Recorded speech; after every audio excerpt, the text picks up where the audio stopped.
On part en Bretagne aujourd'hui, au cœur de la Bretagne même, pour découvrir l'abbaye Notre-Dame de Bon Repos. Bonjour. Oui, on a un guide assez complet, un rapport aussi, pour explorer son histoire, sa renaissance un peu folle et son rôle actuel. Notre mission, si on peut dire, c'est de comprendre comment cette abbaye, passée de la gloire médiévale à la ruine quasi totale, Était devenu aujourd'hui un pôle culturel, économique, hyper dynamique, vraiment porté par une énergie locale assez incroyable. Alors, l'histoire commence en 1184.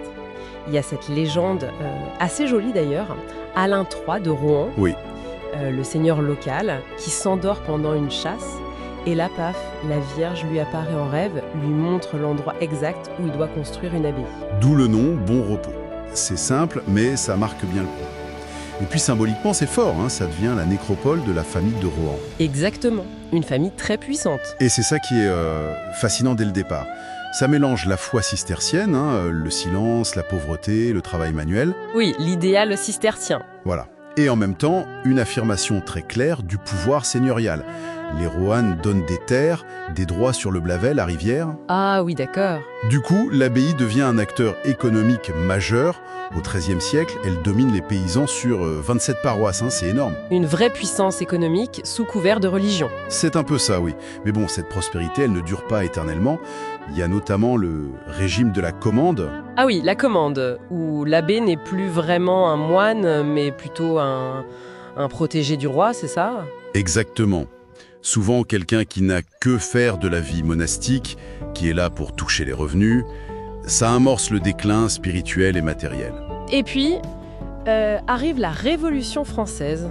Le coup de grâce, si on veut, l'abbaye est vendue comme bien national. Et ensuite, en 1796, elle est même pillée par les Chouans. Les insurgés royalistes. Oui. Et après ça, elle finit comme simple carrière de pierre. Les gens du coin viennent se servir. Terrible. Les cartes postales du début du XXe siècle, elles montrent ça très bien, des ruines complètement envahies par les arbres, les ronces.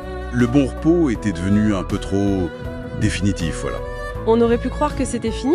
Mais non, c'est là que l'histoire devient vraiment belle, je trouve. La Renaissance. Ça commence en 1986. Oui, avec une association de passionnés du coin, les Compagnons de l'Abbaye. Des gens qui décident que non, on ne peut pas laisser ce lieu mourir. Et ils font quoi au début? Des grands plans? Bah non, justement. Ils commencent tout simplement par nettoyer, débroussailler, avec des bénévoles, des jeunes, des scouts, un élan citoyen assez fou. Et ça prend. Carrément. Leur travail est vite reconnu, ils obtiennent le prix Chef-d'œuvre en péril dès 1988. Et là, Ça change tout, j'imagine. L'argent arrive. voilà, ça débloque des fonds importants. Union européenne, État, région, département. C'est un super exemple de partenariat public-privé, enfin, public-associatif plutôt. Et aujourd'hui, c'est toujours ce modèle? Oui, le propriétaire, c'est le département des Côtes-d'Armor, mais la gestion, l'animation au quotidien, ça reste les compagnons. Ça garde l'âme du projet initial. C'est une belle réussite de réappropriation citoyenne, quand même. Tout à fait. Et architecturellement, c'est un palimpseste. On se balade à travers les siècles. On voit encore les fondations de l'église médiévale, 12e, 13e siècle. Oui, mais ce qui domine, ce sont les bâtiments reconstruits au XVIIIe, juste avant la Révolution. Le logis abbatial, par exemple. Il a des airs de petits châteaux, presque. C'est ça. Plus sobre, mais imposant. On devine la vie d'avant. La cheminée, le four. Et ce qui est malin, c'est comment ce passé dialogue avec le présent. Tu penses à l'art contemporain? Exactement. Comme cette sculpture Élévation de Francis Beninca. Des tiges d'acier qui dessinent dans l'air les volumes disparus de l'église. C'est très poétique, je trouve. Ça ne cherche pas à imiter, mais à suggérer, à nous faire imaginer. C'est ça. On remplit les blancs. Et il y a aussi la réalité augmentée, pour voir l'abbaye comme elle était au XVIIIe siècle. On n'est pas dans la muséification figée, quoi. On est dans quelque chose de... Vivant, un patrimoine vivant et qui fait vivre le territoire. on ne peut pas parler de Bon Repos sans mentionner le spectacle Son et Lumière, Ah oui, le fameux spectacle. géré par une autre association d'ailleurs, Racine d'Argot. Tout à fait. C'est un projet communautaire énorme. 350 figurants, tous bénévoles. 25 cavaliers. Une scène immense dans le cadre naturel de l'abbaye. C'est impressionnant. Et ça mobilise tout le monde. C'est un moteur économique aussi, très concret. On a des chiffres là-dessus. Oui, alors pendant les quelques semaines du spectacle l'été, la consommation locale est boostée. Tenez-vous bien, on parle de 56 fûts de bière, près de 500 kilos de saucisses. Ah oui, d'accord.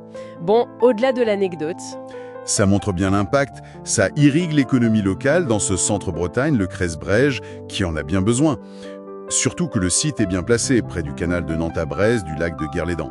et l'abbaye vit toute l'année, c'est pas juste l'été. Non, non, il y a les journées du patrimoine, bien sûr, mais aussi des expos thématiques. Il y en a une sur Hildegarde de Bingen et les soins au Moyen-Âge, par exemple. Des ateliers nature aussi, j'ai vu, sur les hirondelles. Oui, et un petit marché de producteurs locaux tous les dimanches. C'est devenu un lieu de vie, vraiment, un point d'ancrage. Donc si on résume ce deep dive, Bon Repos, c'est l'histoire incroyable d'une abbaye sauvée de l'oubli par la passion citoyenne. Oui, et qui est devenu un modèle assez unique où le patrimoine dialogue avec la création d'aujourd'hui et où il impulse une vraie dynamique locale. C'est un exemple fort de comment un héritage, même en ruine, peut être réinventé. Exactement, réinventé pour devenir un levier de cohésion sociale, de développement, surtout en milieu rural. Et ça soulève une question, je trouve. Laquelle ?